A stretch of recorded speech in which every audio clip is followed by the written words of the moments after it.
नमस्कार दोस्तों, स्वागत है इस प्यारे से YouTube channel BSc rankers education पर। तो कैसे आप लोग? मैं उम्मीद करता हूँ कि आप लोग मस्त होंगे, स्वस्थ होंगे और अपनी पढ़ाई को पूरी ईमानदारी के साथ कर रहे होंगे।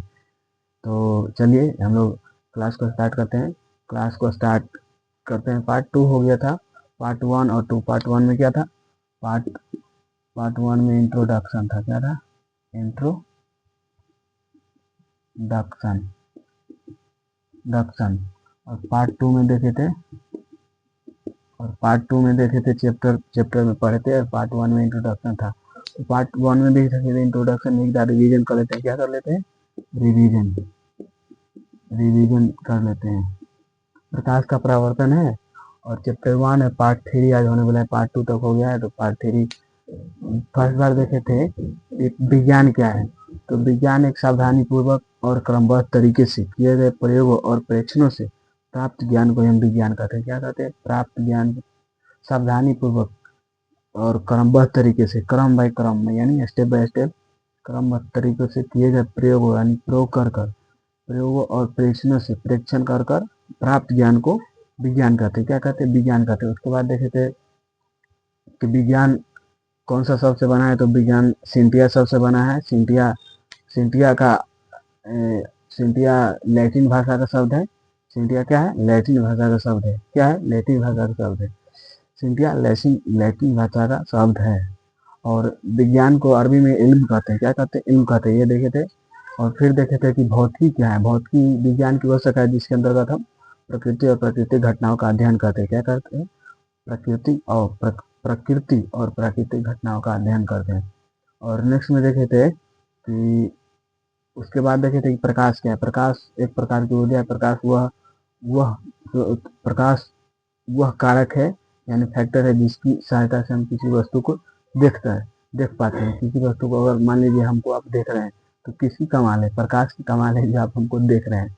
तो ये प्रकाश देखे थे। और प्रकाश के गुण देखे थे कि प्रकाश के क्या गुण है। प्रकाश एक विद्युत चुम्बकीय तरंग है। प्रकाश एक अनुप्रस्थ तरंग है। प्रकाश एक प्रकार की ऊर्जा है। प्रकाश प्रकाश की चाल सबसे अधिक निर्वात में होती है। निर्वात में प्रकाश की चाल कितना होता है? आप लोग कमेंट कीजिए तो। निर्वात में प्रकाश की चाल कितना होता है? निर्वात में प्रकाश की चाल कितना होता है? 3 × 10⁸ मीटर प्रति सेकेंड होता है।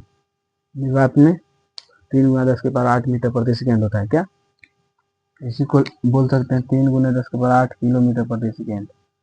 किलोमीटर निकालिएगा तो किलोमीटर प्रति सेकेंड निकले। और निर्वात के बाद क्या आता है? पानी। पानी में कितना था बताइए तो। पानी में कितना था? पानी में निर्वात के बाद पानी ही आता है। निर्वात पहले ये बोलिए कि निर्वात कहते हैं इसे। निर्वात वो उस स्थान को कहते हैं जहाँ, जैसे कि ये स्थान है, इसमें बीच में हवा है और हवा को भी बाहर निकाल दिया तो इसमें क्या बचेगा? निर्वात बचेगा। निर्वात यानी उसमें वहाँ कुछ भी नहीं है, ना हवा भी नहीं है, तो निर्वात इसको बोलते हैं। निर्वात में चाल, प्रकाश की चाल होता है 3 × 10⁸ मीटर प्रति सेकेंड। और पानी में होता है 2.25 × 10⁸ मीटर प्रति सेकेंड। पानी के बाद आता है क्या? कांच आता है। क्या? पानी को जल भी बोल सकते हैं। कांच कांच के पास लगभग में 2 लाख होता है। 2 × 10⁸ मीटर प्रति सेकेंड। 10⁸ मीटर प्रति सेकेंड लगभग में होता है। इसका इक्वल मान मतलब सही मान होता है 1,80,000। इसको लगभग में 2 लाख मानते हैं। इसका इसका इसका इतना होता है लगता है। हाँ इसका। और इसका तो 3 लाख होवे करता है। 2 लाख इसका 25,000 हुआ। इसका 2 लाख हुआ। और निर्वात प्रकाश के चाल देख लिए थे। उसके बाद प्रकाश देखे थे। प्रकाश कितने प्रकार के होते हैं? प्रकाश 2 प्रकार का होता है। प्रकाश के बाद देखे थे प्रकाश के स्रोत। प्रकाश के स्रोत किसे कहते हैं? तो एक एग्जाम्पल भी दिए थे कि आपका स्रोत, पैसा का स्रोत कौन है। तो आप क्या बोले थे कि पिताजी हैं। पिताजी हैं। आपके पैसा के स्रोत पिताजी हैं। क्या? पिताजी। तो इसी प्रकार प्रकाश के स्रोत किसे कहते हैं? तो प्रकाश जिस वस्तु से हमें मिलता है या जिस वस्तु से प्रकाश जिस वस्तु से हमें मिलेगा उसे हम क्या बोल देंगे? प्रकाश के स्रोत बोल देंगे। क्या बोल देंगे? प्रकाश के स्रोत बोल देंगे। जैसे कि आपके पैसे के स्रोत कौन होंगे? पापा जी हो जाएंगे, माता जी किसी के लिए हो जाएंगे, है कि नहीं। तो और नेक्स्ट में देखे थे कि प्रकाश के स्रोत के प्रकार। प्रकाश के स्रोत के प्रकार कितने होते हैं? 2 होता है। कौन कौन? मानव निर्मित होता है और मानव निर्मित और प्राकृतिक होता है। मानव निर्मित प्रकाश स्रोत किसे कहते हैं? जो मानव के द्वारा दिया गया है उसे, जो मानव के द्वारा बनाया गया है प्रकाश स्रोत, उसे मानव निर्मित प्रकाश स्रोत कहते हैं। जैसे में सूर्य नहीं, जैसे में हो गया ट्यूबलाइट, टॉर्च, लालटेन, ये सब मानव निर्मित प्रकाश स्रोत है। और दूसरा में देखे थे कि प्राकृतिक स्रोत। प्राकृतिक स्रोत किसे कहते हैं? तो प्राकृतिक स्रोत उसे कहते हैं जो प्रकृति के द्वारा बनाया गया स्रोत। जैसे सूर्य तारे चंद्रमा, ये सब क्या देखे थे? प्रकाश के स्रोत के बाद देखे थे कि पारदर्शी, पारभासी और अपारदर्शी। पारदर्शी किसे कहते हैं? तो वह वस्तु जिसके आर पार, प्रकाश आर पार हो जाए उसे पारदर्शी कहते हैं। जैसे में हो गया हवा, पानी, ये सब पारदर्शी था। और अपारदर्शी में वह वस्तु जिसके आर पार, पारदर्शी पदार्थ किसे कहते हैं? वह पदार्थ जिसके आर पार प्रकाश नहीं पार हो, तो उसे अपारदर्शी पदार्थ कहते हैं। जैसे में क्या बोले थे? जैसे में मान लीजिए दीवार हो गया, दीवार के बाद आप मान लीजिए कि टेबल हो गया, टेबल के बाद मान लीजिए कि आप मान लीजिए ये ईंट हो गया, ईंट पर आप मारिएगा तो बाहर नहीं जाएगा, नहीं जाएगा। फिर दरवाजा हो गया, उस पर भी मारिएगा तो आर पार नहीं होगा। उसके बाद देखे थे कि परभासी, तो वह पदार्थ, परभासी वह पदार्थ होता है जिसके आर पार थोड़ी सी मात्रा में प्रकाश आर पार हो सके। जैसे 100% प्रकाश जा रहा है तो उसमें 50% जाएगा, 70% जाएगा, क्या 70%, 50% जाएगा, क्या, तो उसे पारभासी कहते हैं, पारभासी कहते हैं। पारभासी में जैसे कि हो गया कि तेल लगा हुआ कागज, घिसा हुआ कांच, ये सब हो गया, क्या समझे। और नेक्स्ट में देखिए पारदर्शी, पारभासी और अपारदर्शी के बाद देखे थे कि प्रकाश के स्रोत। उसके बाद देखे थे कि प्रदीप्त और अप्रदीप्त। प्रदीप्त और अप्रदीप्त वस्तु किसे कहते हैं? तो प्रदीप्त वस्तु उसे कहते हैं जो प्रकाश उत्सर्जित करता है। क्या? प्रदीप्त वस्तु उसे कहते हैं जो प्रकाश उत्सर्जित करता है। जैसे कि टॉर्च, मोबाइल भी प्रकाश उत्सर्जित कर रहा है, ट्यूबलाइट हो गया, लालटेन हो गया, ये सब अप्रदीप्त होता है। प्रदीप्त, क्या प्रदीप्त। और अप्रदीप्त में हो गया कि जैसे वह वस्तु जो प्रकाश उत्सर्जित नहीं करता उसे अप्रदीप्त कहते हैं। जैसे कि मान लीजिए कि टेबल हो गया, टेबल, पंखा हो गया, चौकी हो गया, कुर्सी हो गया, पलंग हो गया, ये सब नहीं करता है, क्या है ना, ये सब नहीं करता है। प्रदीप्त अप्रदीप्त के बाद देखे थे कि प्रकीर्णन क्या होता है। क्या? प्रकीर्णन देखे थे।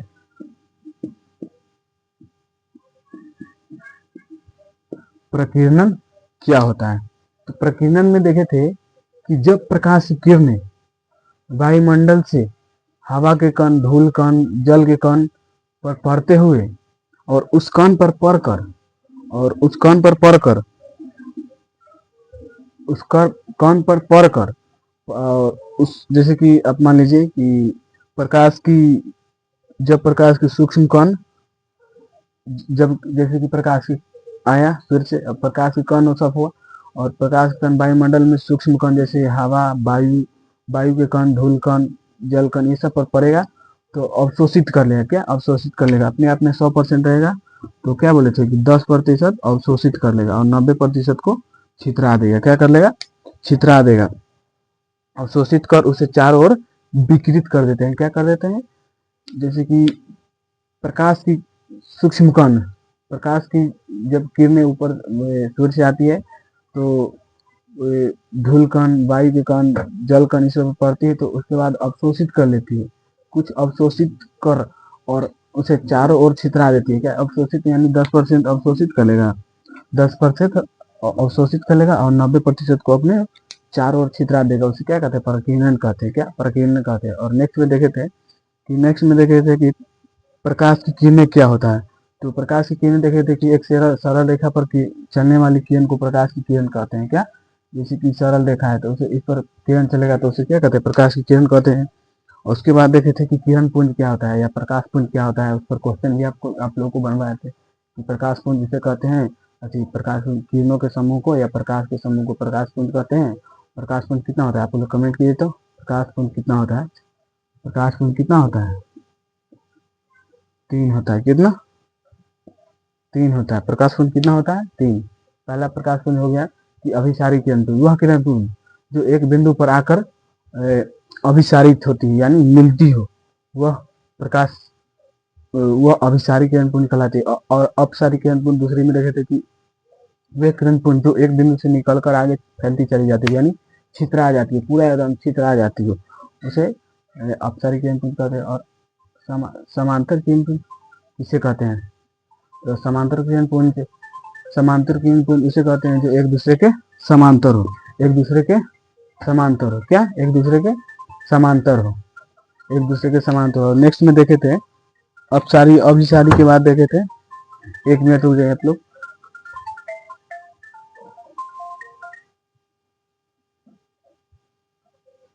नेक्स्ट में देखते हैं, नेक्स्ट में देखे थे कि उसके बाद देखे थे कि अपसारी अभिसारी किरण पुंज के बाद देखे थे कि पारदर्शी, पारभासी और अपारदर्शी। तो पारदर्शी पदार्थ किसे कहते हैं? तो पारदर्शी पदार्थ उसे कहते हैं जिसके आर पार दिखाई दे सके, उसे पारदर्शी पदार्थ कहते हैं। जैसे में हो गया कांच, पानी, हवा, ये सब तो हो गया पारदर्शी, पारभासी, ये सब देख लिए थे। क्या?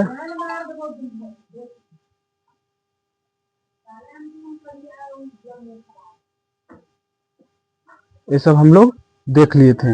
और नेक्स्ट में देखे थे कि प्रवर्तन, प्रकाश का प्रवर्तन क्या होता है? तो जब प्रकाश के प्रवर्तन क्या होता है उसे देखे थे कि प्रकाश को किसी वस्तु से टकराकर, जैसे कि प्रकाश जा रहा है तो किसी वस्तु से टकराएगा, यहाँ गया और यहाँ वापस मोजन। प्रकाश के किसी वस्तु से टकराकर वापस उसी दिशा में लौट जाने की घटना को प्रकाश का परावर्तन कहते हैं। और नेक्स्ट में देखे थे कि परावर्तन के नियम, परावर्तन के 2 नियम है, आपतन कोण, परावर्तन कोण तथा आपतन बिंदु पर डाला गया अभिलंब, तीनों एक ही समतल में होते हैं। और दूसरा में होता है आपतन कोण बराबर है परावर्तन कोण का। क्या होता है? आपतन कोण बराबर है परावर्तन कोण का। इतना तक हम देख लिए थे। और हमारा आज टॉपिक होने वाला है कि प्रतिबिंब क्या होता है। क्या? प्रतिबिंब क्या होता है? तो आज हम लोग प्रतिबिंब को देखने वाले हैं।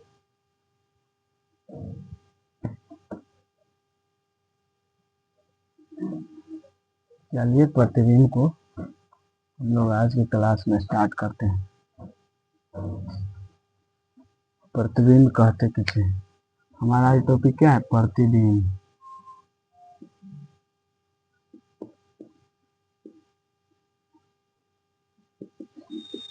क्या है? प्रतिबिंब किसे कहते हैं?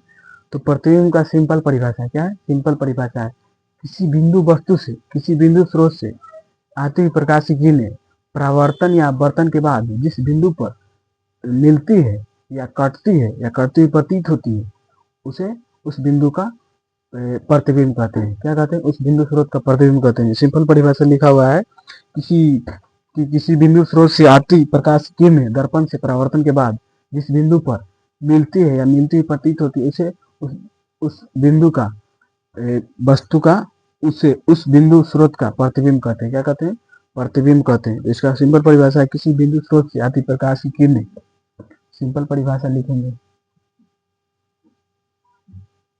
परिभाषा यहाँ करके और लिखिए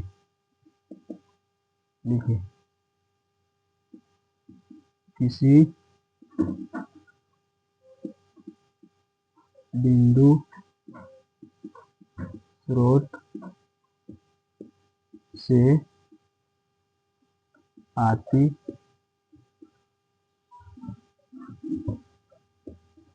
प्रकाश की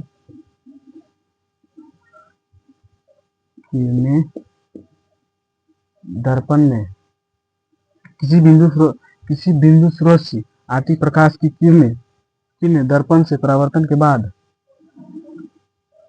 किसी बिंदु स्रोत से आती प्रकाश की किरणें दर्पण से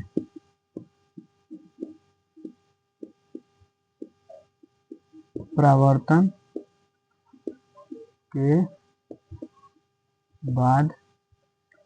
के बाद जिस बिंदु पर मिलती है, परावर्तन के बाद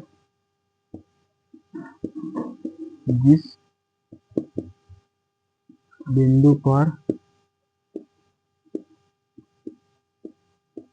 मिलती है या मिलती हुई मिलती हुई प्रतीत होती है, उसे क्या कहते हैं, उसे उस बिंदु स्रोत का, उस बिंदु स्रोत का प्रतिबिंब कहते हैं। क्या कहते हैं? प्रतिबिंब कहते हैं। यहाँ क्या लिखा है? किसी बिंदु स्रोत से आती प्रकाश की किरणें दर्पण से परावर्तन के बाद जिस बिंदु पर मिलते या मिलती हुई प्रतीत होती उसे प्रतिबिंब कहते हैं। या ऐसे भी लिख सकते हैं, किसी बिंदु स्रोत से आती प्रकाश की किरणें दर्पण में परावर्तन या अपवर्तन के बाद जिस बिंदु पर मिलती या मिलती हुई प्रतीत होती है उसे प्रतिबिंब कहते हैं। तो प्रतिबिंब का परिभाषा सिंपल है, आप लोग उतार लीजिए यहाँ तक, उतार लीजिए, तब तक थोड़ा पानी पी लेते क्या।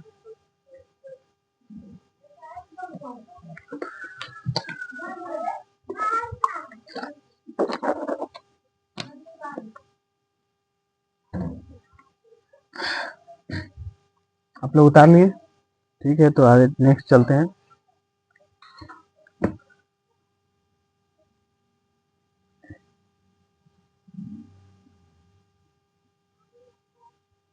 नेक्स्ट हमारा टॉपिक है प्रतिबिंब के प्रकार। क्या है? प्रतिबिंब के प्रकार। क्या है? प्रतिबिंब के प्रकार। तो प्रतिबिंब के प्रकार कितने होते हैं आप लोग बताइए? तो प्रतिबिंब के प्रकार दो होता है। क्या? दो होता है। फर्स्ट में लिखिए, फर्स्ट में वास्तविक प्रतिबिंब। क्या?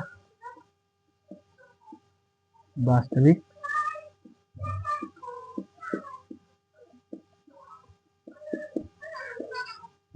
प्रतिबिंब। क्या? वास्तविक प्रतिबिंब। वास्तविक प्रतिबिंब किसे कहते हैं? तो सिंपल परिभाषा है, किसी बिंदु वस्तु से आती हुई प्रकाश की किरणें किसी बिंदु स्रोत से, ऐसे मानिए किसी बिंदु स्रोत से आती हुई प्रकाश की किरणें दर्पण में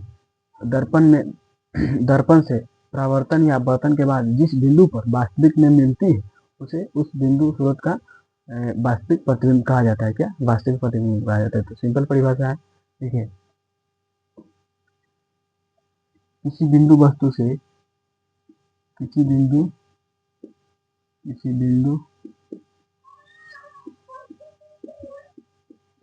स्रोत से आती हुई प्रकाश की किरणें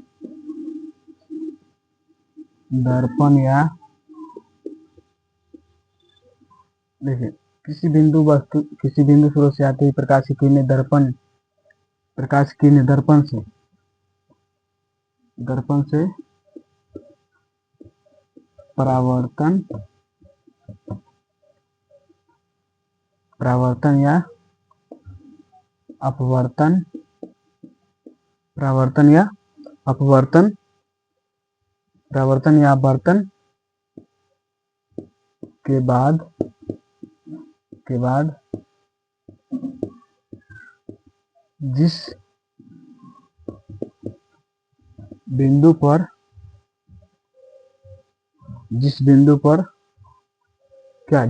पर वास्तविक में मिलती है, उसे क्या कहते हैं? वास्तविक प्रतिबिंब कहते हैं। क्या कहते हैं? वास्तविक प्रतिबिंब कहते हैं। क्या कहते हैं? वास्तविक प्रतिबिंब। तो लाइन कट गया है, तो थोड़ा आप लोग एडजस्ट कीजिए। देखिए, क्या है वास्तविक प्रतिबिंब? क्या है? तो किसी बिंदु स्रोत से आती हुई प्रकाश की किरणें दर्पण से परावर्तन या अपवर्तन के बाद जिस बिंदु पर वास्तविक में मिलती है उसे क्या कहते हैं? वास्तविक प्रतिबिंब कहते हैं। क्या कहते हैं? वास्तविक प्रतिबिंब कहते हैं। और नेक्स्ट में क्या था? नेक्स्ट में है आभासी प्रतिबिंब। क्या है? नेक्स्ट में आभासी प्रतिबिंब। नेक्स्ट में देखते हैं आभासी प्रतिबिंब किसे कहते हैं। तो उसका सिंपल परिभाषा है, क्या है आभासी प्रतिबिंब। आभासी या काल्पनिक उसी को बोलते हैं, क्या कहते हैं, आभासी या काल्पनिक उसी को बोलते हैं। तो आभासी प्रतिबिंब किसे कहते हैं, तो किसी बिंदु स्रोत से आती हुई प्रकाश की किरणें दर्पण से परावर्तन या अपवर्तन के बाद जिस बिंदु पर कटती प्रतीत होती है, यानी आभास होती है या काल्पनिक कल्पना होती है, उसे काल्पनिक प्रतिबिंब या वास्तविक प्रतिबिंब कहते हैं। क्या कहते हैं, काल्पनिक या वास्तविक प्रतिबिंब कहते हैं। तो इसका सिंपल परिभाषा लिखते हैं,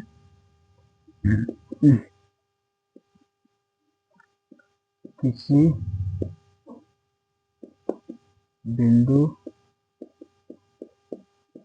स्रोत से आती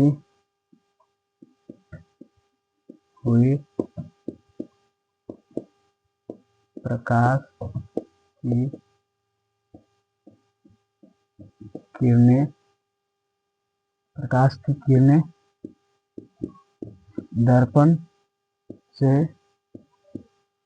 परावर्तन यहाँ से लिखे परावर्तन या अपवर्तन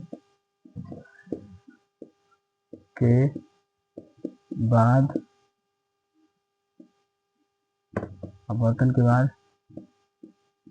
जिस बिंदु से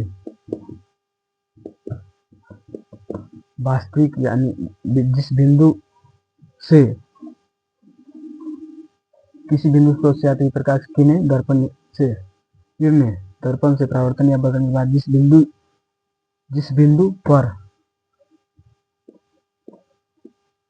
मिलती हुई या कटती हुई, ऐसे लिखे मिलती हुई प्रतीत होती है, क्या होती है, प्रतीत होगी यानी आभास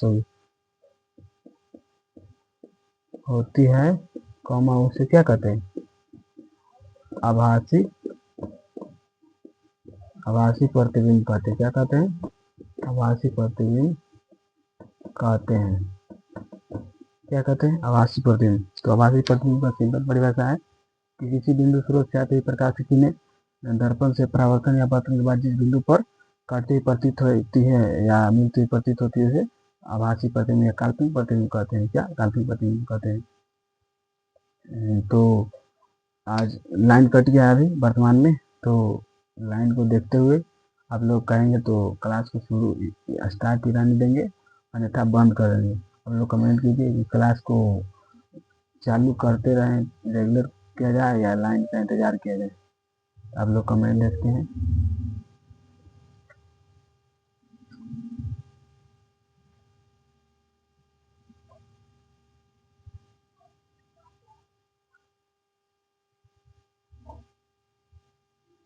चलिए चालू किया जाए, रेगुलर चालू करते हैं।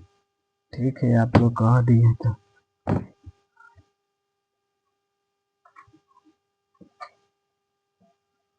अब हमारा होने वाला है क्या, प्रतिबिंब के बाद क्या है, चलिए लाइन आ गया है, तो प्रतिबिंब के बाद हमारा होने वाला है, देखते हैं हमारा टॉपिक क्या है। प्रतिबिंब, आभासी प्रतिबिंब हो गया।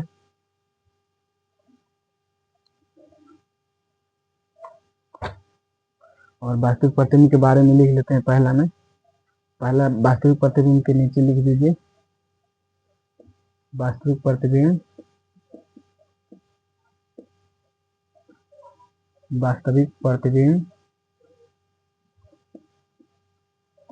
वस्तु की अपेक्षा क्या होता है, वास्तविक प्रतिबिंब वस्तु की अपेक्षा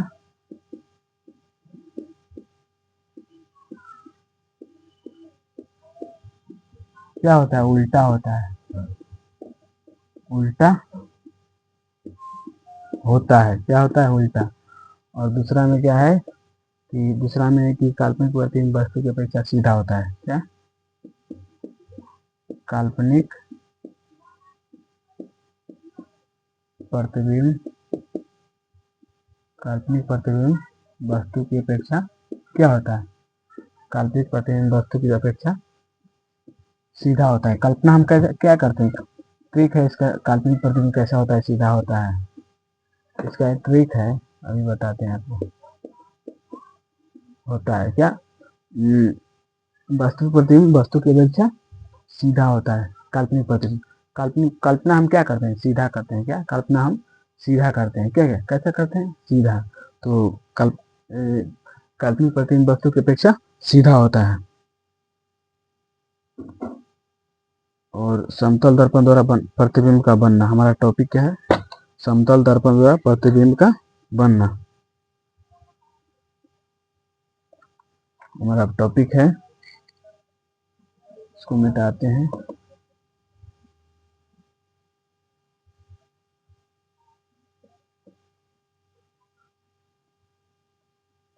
हमारा नेक्स्ट टॉपिक है, टॉपिक लिख लीजिए कि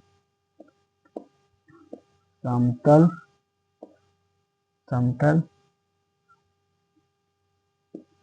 दर्पण द्वारा समतल दर्पण द्वारा प्रतिबिंब का बनना। क्या प्रतिबिंब का बनना, प्रतिबिंब का बनना बनना प्रतिबिंब का बनना, समतल दर्पण द्वारा प्रतिबिंब का बनना। थोड़ा इंक डाल देते हैं। समतल दर्पण द्वारा प्रतिबिंब का बनना हमारा टॉपिक है। तो आप लोग टॉपिक के लिख लीजिए, समतल दर्पण द्वारा प्रतिबिंब का बनना। तो समतल दर्पण बराबर क्या होता है, दर्पण से प्रतिबिंब की दूरी। समतल दर्पण द्वारा प्रतिबिंब का बनना होता है कि वस्तु दूरी बराबर होता है प्रतिबिंब की दूरी। क्या होता है, वस्तु दूरी बराबर है क्या, प्रतिबिंब की दूरी। समतल दर्पण में होता है। और समतल दर्पण में होता है कि कोई वस्तु समतल दर्पण से जितनी आगे होती है, कोई वस्तु समतल दर्पण से जितनी आगे होती है, कोमा वस्तु का प्रतिबिंब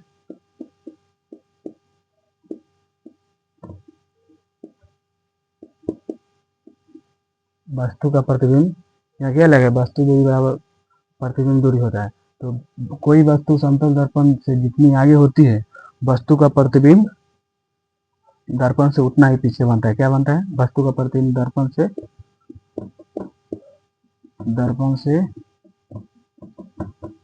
उतना ही पीछे बनता है। क्या पीछे बनता है। क्या होता है कि कोई वस्तु समतल दर्पण से जितना आगे होती है, वस्तु दूरी का प्रतिबिंब दर्पण से उतना ही पीछे होता है। क्या होता है, वस्तु की दूरी का प्रतिबिंब दर्पण से उतना ही पीछे होता है। और नेक्स्ट में हमारा है कि पार्श्व परिवर्तन किसे कहते हैं। तो यहाँ तक आप लोग लिख लीजिए कि वस्तु दूरी बराबर प्रतिबिंब की दूरी होता है। और समतल दर्पण में वस्तु, यहाँ क्या लिखा है, कोई भी वस्तु समतल दर्पण से जितना आगे होगी, जैसे कि यहाँ मान लीजिए यहाँ समतल दर्पण है, तो कोई वस्तु जितने आगे होगी यानी इतना आगे है, ठीक है, यह वस्तु है। वस्तु का प्रतिबिंब दर्पण से उतना ही पीछे बनेगा। क्या, जितना आगे है इधर है लेफ्ट में, उतना ही पीछे राइट में बनेगा। क्या पीछे बनेगा, कितना, उतना ही पीछे बनेगा। तो हमारा नेक्स्ट टॉपिक है, हम नेक्स्ट टॉपिक देखने वाले हैं कि पार्श्व परिवर्तन क्या होता है। पार्श्व परिवर्तन क्या होता है, तो यहाँ तक आप लोग उतार लिए होंगे। हम पूरे उम्मीद और आशा के साथ बोल सकते हैं, क्योंकि आप लोग पढ़ाकू है। क्या पढ़ाकू बोल सकते हैं, आप अधिक पढ़ने वाले बोल सकते हैं। बिहार के लड़का ऐसे ही पढ़ाकू होता है। क्या पढ़ाकू होता है। नेक्स्ट में बात करते हैं पार्श्व परिवर्तन क्या होता है।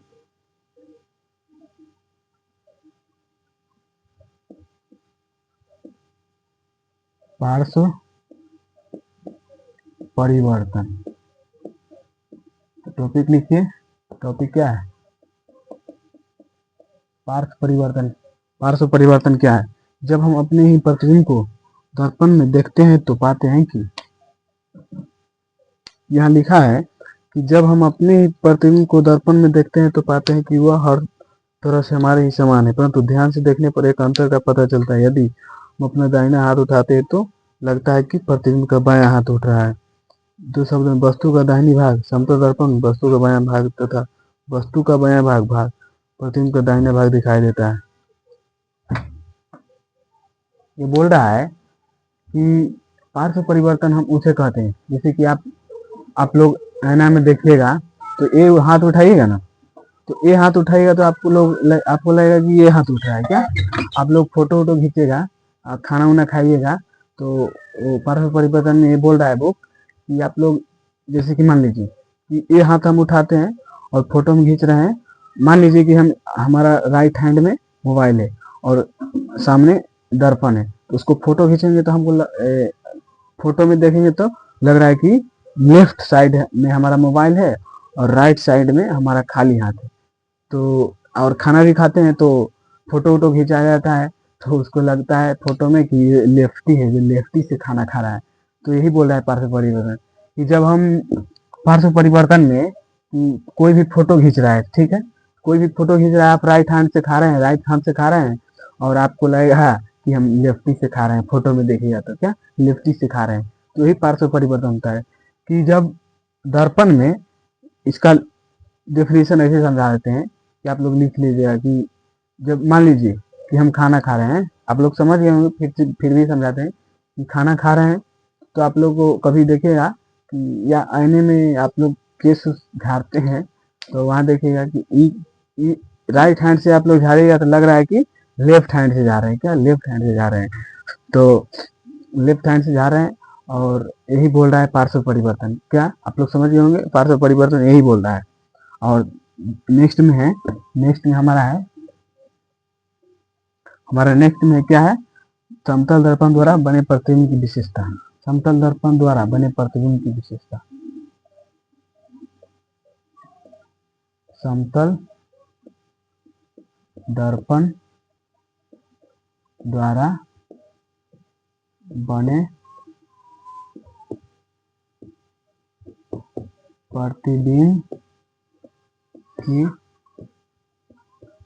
प्रतिबिंब की विशेषता।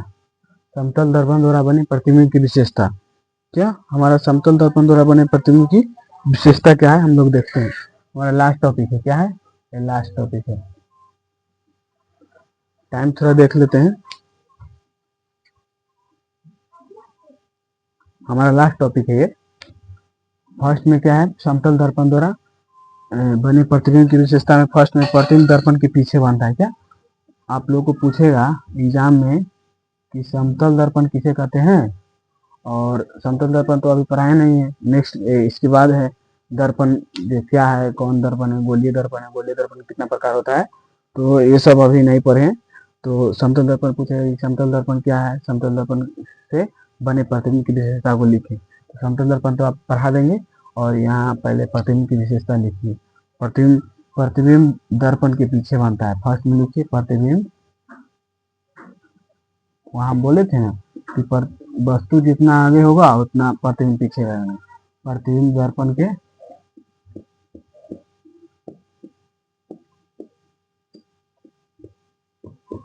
पीछे बनता है, क्या प्रतिबिंब दर्पण के क्या बनता है, पीछे बनता है।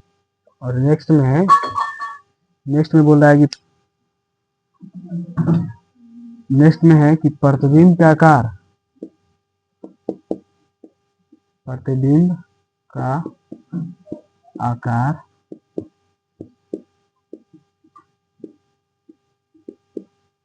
वस्तु के आकार का बराबर होता है। क्या होता है? बराबर होता है। समतल दर्पण में एक समतल दर्पण है जो प्रतिबिंब वस्तु क्या बोल रहा है, प्रतिबिंब का आकार वस्तु के आकार के बराबर होता है। समतल दर्पण में प्रतिबिंब जितना होगा उतना वस्तु के आकार, वस्तु के जितना आकार होगा उतना ही प्रतिबिंब का आकार होगा। इसके पूरा इसको हम डेफिनेशन समझाएंगे नेक्स्ट टॉपिक में, नेक्स्ट वीडियो में। तो आप लोग नए चैनल पर अगर नए हैं तो सब्सक्राइब जरूर कर लीजिए, क्योंकि इस पर पूरा सिलेबस आपको कवर किया जाएगा। पूरा सिलेबस, साइंस हो, मैथ हो, एसएसटी हो, हिंदी हो, इंग्लिश हो, ये सब पढ़ाया जाएगा। आप लोग खाली चैनल को सब्सक्राइब कर लीजिए और नेक्स्ट में हम देखते हैं। और वीडियो अच्छा लगा है तो एकदम लाइक दबा दीजिए। नेक्स्ट में है कि प्रतिबिंब वस्तु की अपेक्षा सीधा बनता है। क्या बनता है? बोले ना, प्रतिबिंब वस्तु की अपेक्षा